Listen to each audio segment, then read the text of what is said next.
हाथ रख दोगे वहीं मैं रहूंगा। भागवत में 2-3 जगह पर भक्तों के विषय में भगवान स्वयं कहते हैं कि मेरे भक्तों के लक्षण क्या है। कोई और कहे तो एक बार को ना भी सुने, स्वयं भगवान ही कह रहे हैं कि मेरे भक्त के लक्षण क्या है, तो सुनने चाहिए ना। तो आज हम उन्हीं भक्तों के लक्षणों पर थोड़ी चर्चा करते हैं। एक जगह तो कपिल देवहूति संवाद में माता देवहूति सामने बैठी है और भगवान कपिल से प्रश्न कर रहे हैं। तब माता कपिल ने भगवान से पूछा कि भगवान, आपकी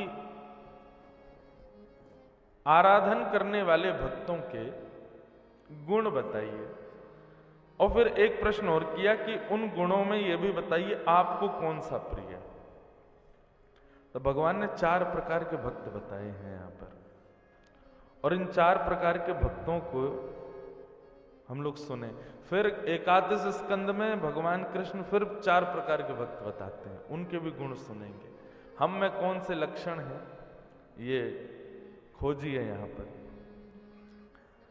ठाकुर जी कहते हैं, बहुत सुंदर बात, बहुत ध्यान से सुनना। मैया देवहूति माता सामने बैठी, मां 4 प्रकार के मेरे भक्त हैं, तामस, राजस, सात्विक और चौथा है निर्गुण। इन चारों के लक्षण सुनिए और मुझे कौन सा प्रिय है वह भी सुनिए। सबसे पहले ठाकुर जी तामस भक्त का विषय बताते हैं। मां, पहले भक्त का नाम है तामसी भक्त, और वो भक्त कैसा होता है, थोड़ी मद्दी रखो। तामस भक्त कैसा, अभिसंधाय यो हिंसाम दंभम मात्सर्यमेव वा सारंभी भिन्न भावम मयि कुर्यात् स तामस। मां, जो मेरे पास केवल और केवल दंभ से आता है। दंभ समझते हैं किसको कहते हैं? दिखावा, पाखंड, पाखंड को कहते हैं दंभ। पाखंड मतलब विश्वनाथ मंदिर केवल इसलिए जा रहे हैं क्योंकि पड़ोसी भी गया है, क्योंकि रिश्तेदार भी गया है, तो उनको जाके हम दिखावें कि देखो हम भी आते हैं। केवल इस भावना से मेरा दर्शन करने आया कि 4 लोगों को पता चले कि मैं भी भक्त हूं, मैं भी मंदिर जाता हूं। दंभ भाव से आता है,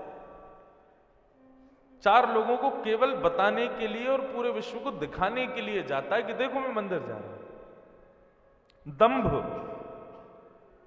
और दूसरी बात, बोले मैया वो जब मुझे प्रणाम करता है ना, तो प्रणाम करके केवल और केवल दूसरे की शिकायत मुझसे करता है कि ठाकुर जी उस पर तो बड़ी कृपा कर रखी है आपने, हैं? उसका तो सब काम बड़े बढ़िया चल रहे हैं, उसका तो ऐसा, उसका तो ये, इसका तो ये।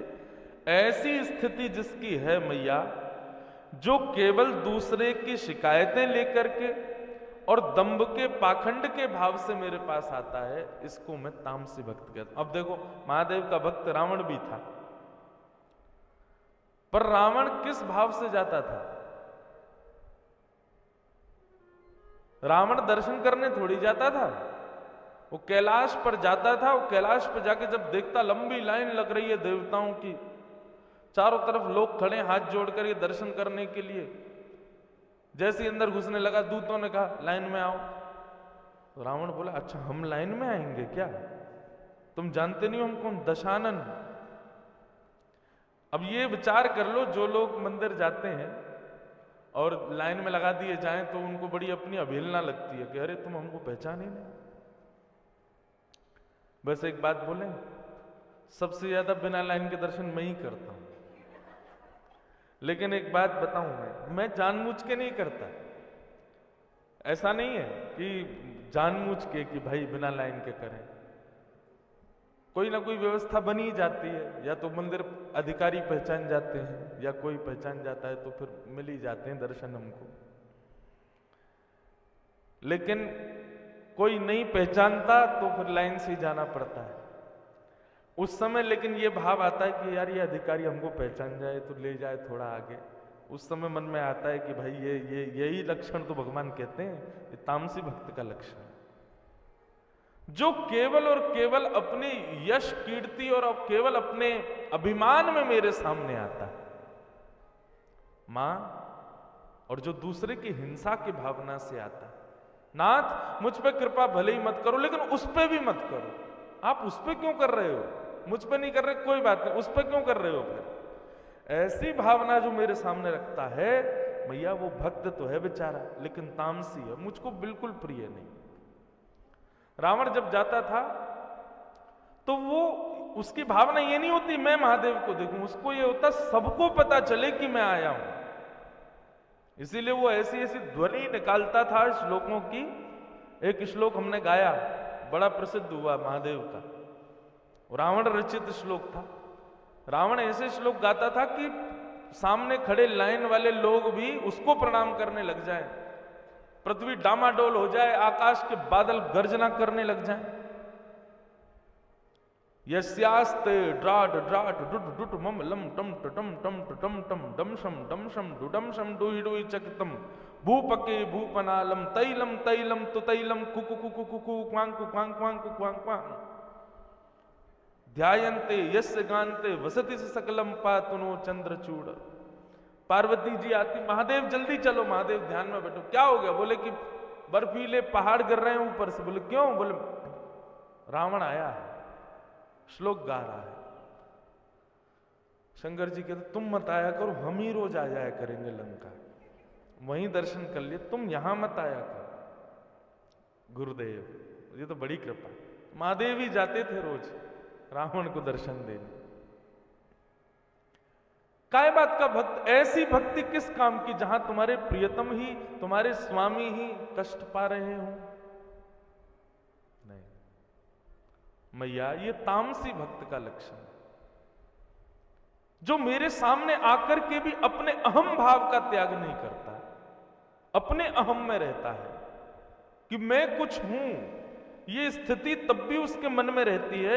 ऐसा व्यक्ति तामसी है और वो मुझे प्रिय नहीं। ठाकुर जी के सामने कई लोग आते हैं मेरे से मिलने, अब मैं तो एक साधारण बालक हूं, वो मुझसे मिलने आते तो हम तो बहुत सोच के आए थे, क्या बोलेंगे, भूल गए। ठाकुर जी के सामने जाके भूल जाओ। कल आपको मैं किस भाव से बताऊं, कल मैं नौका विहार से सीधा भागा विश्वनाथ, मैंने कि पता नहीं अब कब दर्शन हूं, अभी चल। हम गए, मंदिर का पूरा प्रोटोकॉल पहचान गया कल हमको, मैंने कि जय हो। ले गए सब भीतर। अच्छा, विश्वनाथ दर्शन करने जाता हूं, कुछ ना कुछ मेरे साथ होता है। 7-8 लोग थे हम, पर हम 2 ही रह गए प्रोटोकॉल के पास, बाकी के 5-6 कहीं और चले गए। अब ये हमको ढूंढे, हम इनको ढूंढे, मैंने क्या हो गया। अब हम तो बिल्कुल मंदिर के पास पहुंच गए, इतने में ये लोग भी अंदर आने लगे। उसी समय शंकराचार्य जी आए हुए थे मंदिर में, वो पूजा आराधना कर रहे थे। ये पुलिस वालों से सीधे जाकर के बोले, अरे हम शंकराचार्य जी के साथ आए। पुलिस वालों ने तुरंत दरवाजे खोले, जल्दी जाओ भीतर, लौटते समय हमारे लिए प्रसाद और ले आना। अब ये भीतर घुस रहे, इतने में हम आ गए। अरे मैंने कि रुको रुको रुको, मिल गए भैया, जल्दी आओ। अब ये बाहर आ, पुलिस वाले कहे आप तो शंकराचार्य जी के संग थे। बोले वो खड़े हमारे शंकराचार्य, मेरे को दिखा, में बोले जी। फिर लेके गए तो भीतर दर्शन हो गए, महादेव के कपाट खोल के दर्शन करा दिए, पर संतोष नहीं हो रहा था मन को। वैसे तो देखो संतोष करना चाहिए, जैसे दर्शन हो जाए, पर हम में एक बात आ जाती है बार बार ब्रजवासी होने की, लाला कछु कृपा कर भैया, देख ले तेरो मित्र है विश्वनाथ भगवान, या तो कह देने कि हमें पास बुला ले। हम दर्शन करके बाहर आने लगे, तब एक व्यक्ति आया, बोले महाराज जी आप आ जाओ। मैंने क्यों? बोले आप जाके महादेव को स्पर्श कर लो और थोड़ी देर उनके पास बैठ लो। मैंने सही में? बोले हाँ चलो। लेके गए, खोल के कपाट, धुलाई चल रही थी सप्तऋषि आरती के लिए, हमको जाके वहां बैठा दिया। बोले अब आप बैठ के खूब स्पर्श करो महादेव का, खूब। मैंने जय हो, यही तो आनंद चाहिए, यही तो सुख चाहिए। खूब दर्शन किए। तो ठाकुर जी कह रहे हैं भैया तामसी भक्त कौन? जो दूसरे की हिंसा की भावना से मेरे पास आता है। मेरे सामने आकर के भी उसका अहम नष्ट नहीं होता। ठाकुर जी के सामने जाएं तो हम यह भी एक बार को भूल जाएं। कल मैं जो बात बता रहा था वो तो भूल ही गया। कल ठाकुर जी के सामने जब मैं गया तो यहाँ कथा में बोल के गया था कि महादेव के निज ठाकुर जी श्री राधा वल्लभ लाल। कल महादेव के सामने मुख से यही निकल रहा था, जय जय राधा वल्लभ श्री हरिवंश, जय जय श्री वृंदावन श्री वनचंद। और बाहर आके मैं खुद भूल गया कि मंदिर में यहाँ ओम नमः शिवाय बोलते हैं, लेकिन कथा में बोल के गया ना तो वही चीज लागू हुई। राधा वल्लभ लाल जी का जब नाम उच्चारण किया, महादेव ने स्पर्श कराया, अद्भुत आनंद हुआ। ठाकुर जी के सामने जाकर के तो यह भी भूल जाओ कि हम कौन हैं, इतनी भी स्मृति आपको ना रहे। वहां पर भी ये अहम भाव है, मेरी साड़ी खिंच रही है, मेरे कपड़ा खिंच रहे हैं, मेरे ये हो रहा है, मुझे घुटन हो रही ना। ठाकुर जी के सामने जाके तो बस शून्य हो जाओ, कोई और भाव नहीं। ठाकुर जी कहते हैं जो अहम भाव में रहता है, हिंसा की भावना से आता है और केवल दूसरों को दिखाने के लिए मेरे दर्शन करने आता है मैया, वो तामसी भक्त, तामस। दूसरा ठाकुर जी बताते हैं राजस भक्त। ये राजस भक्त का लक्षण कैसा होता है? तो भगवान श्री कृष्ण कहते हैं मैया कि विषयान विसंधाय यस ऐश्वर्यमेव वा अर्चादावर्चयेद्यो मां पृथक भावस राजस। ठाकुर जी कह रहे हैं राजस भक्त का लक्षण क्या है? मां जो केवल सांसारिक ऐश्वर्य की कामना से मेरे पास आता है, सुख संपत्ति घर आवे कष्ट मिटे तन का, ओम जय जगदीश हरि। जिसको केवल सांसारिक संपत्ति चाहिए, ऐश्वर्य चाहिए, यश चाहिए, नाम चाहिए, कीर्ति चाहिए, केवल इन्हीं कारणों से जो मेरा दर्शन करता है मैया। और दूसरा लक्षण इसका बताया जो केवल मेरी अर्चा विग्रह में निष्ठा रखता है और उसके अलावा ना मेरे वैष्णवों में निष्ठा, ना संतों में निष्ठा, ना ब्रजवासियों में निष्ठा, किसी में निष्ठा नहीं, केवल मेरे विग्रह में निष्ठा रखता है। कई लोगों को मंदिर में देखा विग्रह की तो खूब पूजा करेंगे, बाहर आके पंडित जी को गाली दे रहे हैं, बाहर आके ब्रजवासियों को ही सुना रहे हैं, बाहर आकर के संत महापुरुषों को ही सुना रहे हैं। आपकी भक्ति कभी स्वीकार नहीं होगी। जो केवल सांसारिक संपत्ति की कामना करता है मेरे से, घर बन जाए, गाड़ी मिल जाए, ये हो जाए, वो हो जाए, मेरे ये काम रुके, वो बन जाए। भैया एक बात मेरी बहुत ध्यान से सुनो,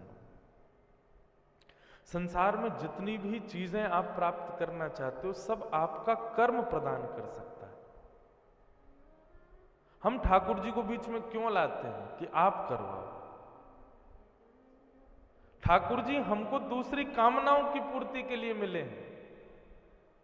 ठाकुर जी ये सांसारिक विषयों को देने के लिए नहीं है, वो हमारे कर्म पर है। लक्ष्मी पूजा करने से ही धन बढ़ेगा, तो बिल गेट्स ने कभी लक्ष्मी के दर्शन भी नहीं किए होंगे, पर आज सबसे ज्यादा लक्ष्मी पूरे विश्व में उसके पास है। अब तो कोई और हो गया है, कोई और आ गया है ऊपर। लेकिन देव देव आलसी पुकारा, सुंदरकांड में कहते हैं कि भाई देवताओं के भरोसे पड़े रहते हैं, वो महा आलसी हैं। कर्म की उपलब्धियों की प्राप्ति के लिए ठाकुर जी की आराधना कभी मत करो, वो आपके कर्म पर निर्भर होता है। ठाकुर जी की आराधना तो केवल उनकी प्राप्ति के लिए, उनकी कृपा की प्राप्ति के लिए, उनके दर्शन की प्राप्ति के लिए करो। जो नाम जप करते हैं, परिक्रमा करते हैं, एकादशी व्रत करते हैं और आदि आदि वैष्णव धर्मों का पालन करते हैं, पर उनके बदले चाहते सांसारिक वस्तु हैं, तो माफ कीजिए आपके द्वारा किए गए वैष्णव धर्म वो उच्च श्रेणी, श्रेष्ठ श्रेणी के नहीं माने जाएंगे।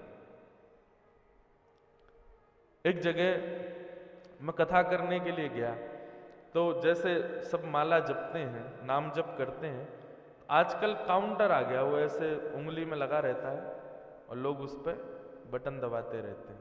अच्छी बात है, कोई बुराई नहीं है उसमें। देखो हमारे पूज्य पिताजी कहते हैं माला क्या है? साधन है, साध्य नहीं है। माला साधन है, और हम सदा साधन में ही रहेंगे तो साध्य की प्राप्ति कैसे होगी? दिल्ली से बनारस आना, फ्लाइट क्या है? साधन है। साध्य क्या है? बनारस। तो साधन, जब मैं साधन से उतरूंगा तब तो साध्य मिलेगा ना। मैं साधन में ही बैठा रहूंगा, साध्य कैसे मिलेगा? समझ में आ रही है साधन साध्य वाली बात? माला क्या है? माला साधन है। बोले तो फिर इसका साधन का प्रयोग कैसे? बोले इतना जपो, इतना जपो, इतना जपो, इतना जपो, इतना जपो कि आपकी श्वास की तरह जीभ पर नाम मंडराता रहे, और एक दिन ऐसा आए कि ये माला छूट जाए और उसके बिना भी नाम चलता रहे। ये जीवन की उपलब्धि। मैंने दर्शन किया हमारे गोवर्धन के परम पूजनीय प्रातः स्मरणीय श्री ठाकुरदास बाबा 80 से ऊपर की आयु में जब भगवत धाम को प्रस्थान किए, तब उनके प्रस्थान से कुछ समय पहले ही मैंने दर्शन किया। मुझे तब नहीं पता था, जब मैं कथा करने लगा तब मुझे उनका स्मरण आया। तो जब मैं दर्शन करने गया तो मैं छोटा बालक ही था। जब मैं दर्शन करने गया ठाकुरदास बाबा के, तो अचेत अवस्था में पड़े थे, पर उनकी उंगली ऐसे हिल रही थी, उंगली चल रही थी, और उंगली जैसी चली है, क्या हुआ? एक संग सबके फोन चले हैं?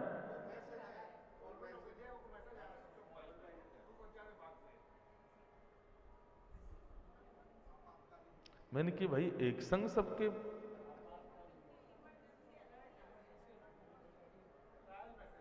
इमरजेंसी क्या, भूकंप आ रहा है? साइलेंट कर लीजिए अपने फोन। अगर बीच कथा में आप लोग देखेंगे तो जरूर इमरजेंसी आ जाएगी। बोलो वृंदावन बिहारी लाल की जय। तो हम क्या निवेदन कर रहे थे? मैं तो भूल और गया। साधन और साध्य। वाह भैया, तुम कथा सुनते हो हैं तो बलैया लेते। तो साधन और साध्य। तो ठाकुरदास बाबा का मैंने दर्शन किया। उनका जब मैं दर्शन करने गया, अचेत अवस्था में थे, पर उनकी उंगली ऐसे चल रही थी, पूरे शरीर को पैरालाइज हो गया था, पर उंगली ऐसी चल रही थी। डॉक्टरों से सबने पूछा कि जब इनके पूरे पूरे अंग में पैरालाइज हो चुका है, ये पूर्ण रूपेण अचेत हो चुके हैं, तो ये उंगली क्यों चल रही है? बोले ये हमारी साइंस से परे की बात है, हमको समझ में ही नहीं आ रहा ये उंगली कैसे चल रही है। वो उंगली क्यों चल रही थी? नाम इतना जपा था कि आज शरीर पूरा अचेत हो गया, लेकिन नाम ने फिर भी उनको नहीं छोड़ा। नाम अभी भी चल रहा है, भगवान नाम अभी भी उनके जीवन में आश्रय लेके बैठा। और उनकी स्थिति देख करके ऐसा कहता बनता था कि अब ये ठाकुर जी का स्मरण नहीं कर रहे हैं, ठाकुर जी इनका स्मरण कर रहे हैं, इनका सुमिरन हरि करें, ये पावा विश्राम। अब तो ये विश्राम कर रहे हैं, इनका स्मरण ठाकुर जी कर रहे हैं। कुछ भी कर लो, ध्यान से सुनो, आप कुछ भी कर लीजिए, पर दीनता और आपके भीतर के जो विकार हैं वो तब तक शुद्ध नहीं होंगे जब तक आप वैष्णव सेवा में निष्ठा नहीं रखोगे। क्योंकि ठाकुर जी की सेवा से भक्ति तो बढ़ जाएगी, लेकिन दीनता नहीं आ पाएगी। दीनता समझते? सरलता, सहजता, दीनता, ज्यादा छल कपट नहीं, ज्यादा चतुराई नहीं। ये सब कब आते हैं हमारे भीतर? जब हम झुकते हैं। और ठाकुर जी के सामने झुकना नहीं माना जाता, माफ कीजिएगा। क्यों? ठाकुर जी को आप चाहे पकौड़ी खवाओ, चाहे कचौड़ी खवाओ, चाहे पूड़ी खवाओ, चाहे रोटी खवाओ, वो चाहे सब पालेंगे। लेकिन संतों की सेवा में तो आपको देखना पड़ेगा कि जो इनको भाए वही दो, जो इनको प्रिय लगे वही दो। हमारे नाना जी एक कथा सुनाते थे, मुझे ओझल सी याद है, बहुत सारे प्रसंग सुनाते थे, उनके अब याद आते हैं एक बार एक व्यक्ति के यहां कोई संत पधारे, कोई गुरु पधारे, और वो संत पधारे गर्मी के महीने में, ज्येष्ठ के महीने में आए, बहुत गर्मी होती है। तो घर में पधारे तो उसने बढ़िया घड़े में ठंडा ठंडा पानी रखा गुरुजी के स्नान के लिए। पड़ोसी जो था उसको पैज रहती थी कि इससे बढ़िया मुझे करनी है सारे काम। तो उसने आकर के सब देखा, ये गुरुजी का सत्कार कैसे कर रहा है, पुष्प बिछा रखे हैं, बढ़िया ठंडा घड़े में जल रखा हुआ है गुरुजी को नवाने के लिए। उसने बढ़िया ठंडाई बना रखी है, बोले गुरुजी स्नान करेंगे सबसे पहले, उसके बाद उनको ठंडाई पिलाऊंगा, आदि आदि। अब ये सब पड़ोसी देख रहा था। गुरुजी आए, पुष्पों से स्वागत किया, ठंडे जल से स्नान किया गुरुजी ने, ठंडाई पी। गुरुजी बड़े प्रसन्न, बोले वाह हम तुमसे बड़े प्रसन्न हैं। पड़ोसी आया, बोले महाराज जी कभी मेरे घर भी पधारो। बोले अभी तो हमारा सब बुकिंग है, हम आएंगे, कब आओगे? बोले तुम्हारे यहाँ आएंगे शिशिर में, ठंडी में आएंगे। ठीक है। सोच लो क्या हुआ होगा। गुरुजी के लिए ठंडे घड़े में जल भर के रखे, गुरुजी आएंगे इसी से स्नान करेंगे, और फिर गुरुजी के लिए बढ़िया उसने ठंडाई बना के रखी है, गुरुजी को यही पिलाएंगे। गुरुजी घर में आए, आकर के जैसे स्नान करने के लिए गए, गुरुजी बोले ये तो बड़ा ठंडा जल। अरे गुरुजी नहीं, आप उसके यहाँ भी नहाए थे, मेरे यहाँ नहाना पड़ेगा। गुरुजी बोले नहीं नहीं इससे नहीं नहाएंगे। नहीं, उस पर ज्यादा कृपा कर रहे हो, मैं सब समझ रहा हूँ आपकी बात, उसके यहाँ नहा लिए, मेरे यहाँ नहीं नहाओगे। कैसे नहीं नहाओगे? गाड़ी उठा के उसने ही नहा दिया। गुरुजी बेचारे कप कप आ गए, बोले लो अब ठंडाई पियो। बोले अरे एक चाय पिला भैया, गर्म दूध पिला, मर जाएंगे हम, ठंड लग रही। नहीं आप उस पर ज्यादा कृपा, उसके यहाँ तो आप लस्सी पी रहे थे, हमारे यहाँ चाय मांग रहे हो। नहीं पीनी तो पड़ेगी। हुआ क्या, गुरुजी को निमोनिया हो गया। भैया ठाकुर जी की सेवा बड़ी सरल है, वैष्णवों की सेवा बड़ी कठिन है। ये हृदय में दीनता आना, सहजता आना और सरल भाव आना, ये तो वैष्णव सेवा से ही आता है, ठाकुर जी की सेवा से नहीं आता है। आपको पता है गजेंद्र मोक्ष की कथा जो आती है ना, ये गजेंद्र जो था ये अपने पूर्व जन्म में ठाकुर जी की खूब सेवा करता था, पर वैष्णव सेवा नहीं करता था। हुआ क्या, एक दिन ठाकुर जी की आराधना कर रहा था और तभी कोई संत आ गए। संत आए, उसको पता चल गया कि कोई संत आए हैं, लेकिन फिर भी ठाकुर जी की सेवा ही करता रहा। एक बार भी एक क्षण के लिए ये नहीं बोला कि महाराज जी विराजो, मैं अभी आ रहा हूं, 10 मिनट का समय दो, आप विराजो, आसन लगाओ, किसी से कहता जल आदि पिलाओ, मैं अभी आ रहा हूं। उसको पता था कि संत आए, लेकिन फिर भी अब इनकी और सेवा करो, मैं अपनी सेवा में व्यस्त हूं। ठाकुर जी कोई करने लगा, उनको देखा भी नहीं। केवल इस बात का उसको अपराध लगा कि अगले जन्म में वो गजेंद्र बना, हाथी बना।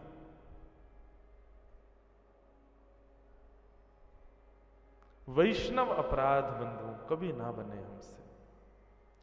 इसलिए ठाकुर जी की सेवा एक दिन को थोड़ी सी पहले से कम हो जाए चलेगा, लेकिन कोई वैष्णव हो। वैष्णव किसको कहते हैं? वैष्णव का मतलब क्या होता है? वैष्णव मतलब अपने रूप से, अपने स्वभाव से, अपने गुण से, अपनी वाणी से किसी भी रूप में ठाकुर जी से संबंध रखता है, वो वैष्णव है। आप एक दूसरे के सब वैष्णव हो। माफ कीजिए, अभी तक आप में से एक दूसरे के घर आप जाते हो तो ऐसे मिलते हो जैसे सखा आदि, लेकिन एक क्षण के लिए ऐसे मिलो जैसे कोई वैष्णव आया है, प्रणाम करो। तिलक है, गले में कंठी माला है, हृदय में नाम है ठाकुर जी का, चिंतन में भगवत कथा है, वैष्णव है, उसका वैष्णव रीति से स्वागत करो। वैष्णव तो वैष्णव सेवा ही हमको सिखाती है। ठाकुर जी की सेवा से ज्यादा कुछ सीखने को नहीं मिलता है। ठाकुर जी की सेवा तो कोई भी कर लेता है। डलिया में लिए घूम रहे ठाकुर जियों को, सेवा तो उनकी भी हो रही है, लेकिन नहीं, ठाकुर जी की सेवा आसान है, वैष्णव सेवा कठिन है। वो करना प्रारंभ करो। तो भगवान कहते हैं ये राजस भक्त जो है केवल मेरी मूर्ति में निष्ठा रखता है, इसके अलावा मेरी किसी भाव में निष्ठा नहीं रखता, ये भी मुझे प्रिय नहीं है मैया। आप श्रृंगार कैसा करते हो, 56 भोग कितना धराते हो, ठीक है, अच्छा है, करना चाहिए, पर उसके संग संग वैष्णव सेवा का भाव भी आपके हृदय में, संत सेवा का भाव भी आपके हृदय में होना चाहिए। संत पधारे, वैष्णव पधारे, उस समय यह भी विचार मत करो कि पृथ्वी पर धूल पड़ी है, प्रणाम करो।